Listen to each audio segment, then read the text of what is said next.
Hello, everybody. Today we're going to take a look at the Thrustmaster Viper TQS with mission pack. Full disclosure, Thrustmaster sent me this in exchange for a fair review. I do have a previous relationship with them as they have sent me the Thrustmaster TSXW, and they previously sponsored one of the Top Gun Maverick videos. So with all that in mind, they asked me to give the Thrustmaster TQS a review. 3, 2, 1, fight off.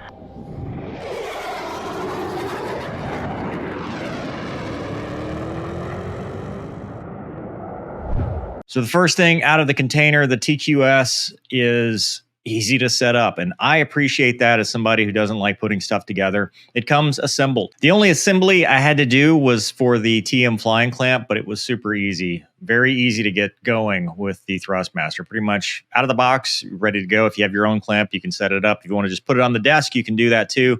I like the desk clamp setup, and they sent me that. I installed it, and within a few minutes, I was good to go and flying. Setup, easy. It comes with its own software to help you make sure you've got the firmware up to date, and then it's off to the races. What I really like is in DCS, everything is already mapped. It just shows up. It's recognized now, and Wags told me after I did the last review that a lot of things are like that. So that's not just specific to this. It's just I didn't know this. But there are a lot of controllers now that as soon as you plug them in, DCS now recognizes them and you are good to go. So I thought that was pretty cool. Again, I'm not an advanced user when it comes to this stuff, so it's nice when it just kind of works out of the container there. So taking a look at the throttle itself, it's an F-16 throttle. It's identical to what I have flown. It has the hog knob that is accurate and correct, which I really appreciated. It has the throttle cutoff.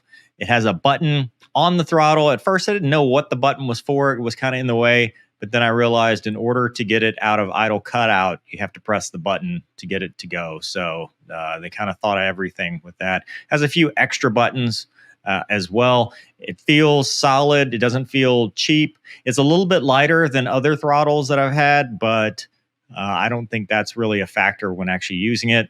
It's got tension that I did not set when I was using it in the F-16. I probably would tighten it up a little bit just to get a little bit more resistance.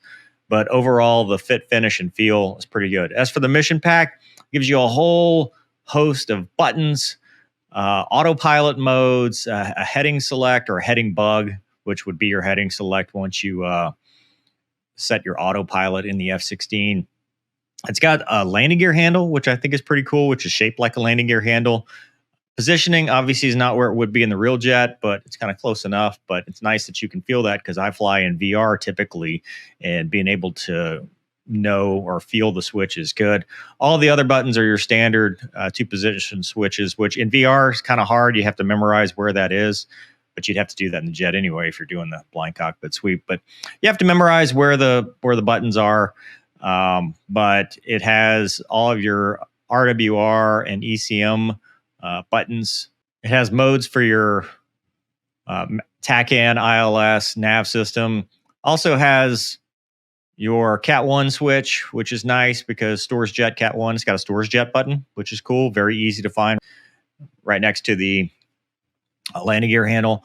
And also master arm in sim or in ARM. And then it's got the chaff flare switch, the slap switch on the side.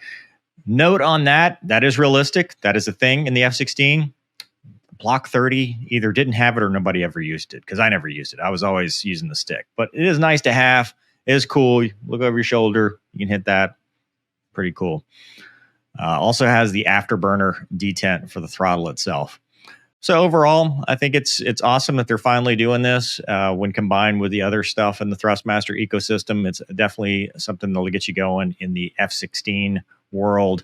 It's nice having that F-16 throttle using the cursor. I will say, so the elevation knob, which is on there, the default is backwards in DCS.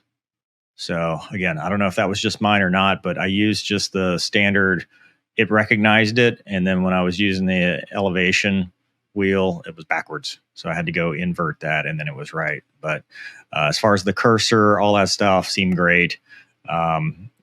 You can adjust slew rates and stuff, but I didn't need to. I thought it was fairly accurate as it was. So it's definitely something that you can get, take it out of the box, go flying, and it's pretty much an F-16 experience. So I think they did a really good job with it in general, making something that is an accurate representation of the F-16. So let me know in the comments what you think. Eventually, I will do a side-by-side comparison with the WinWing throttle. I think both have their pros and cons. One does some things better, the other does other things better. So we'll talk specifics about these two. But for now, I just wanted to talk about overall impressions of it, just haven't tried it.